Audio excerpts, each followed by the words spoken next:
Werbung für Bahnprobebetrieb. Vertreter des Verkehrsclubs Deutschland haben am Samstag eine Sonderfahrt zwischen Gotteszell und Vichtach organisiert.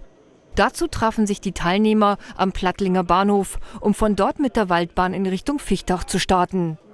Mit dieser Sonderfahrt wollten die Organisatoren für die Wiederinbetriebnahme der Regentalbahnstrecke Gotteszell-Vichtach werben. Das Treffen war wegen des im Landkreis Regen anstehenden Bürgerentscheids am kommenden Sonntag, den 8. Februar, kurzfristig angesetzt worden.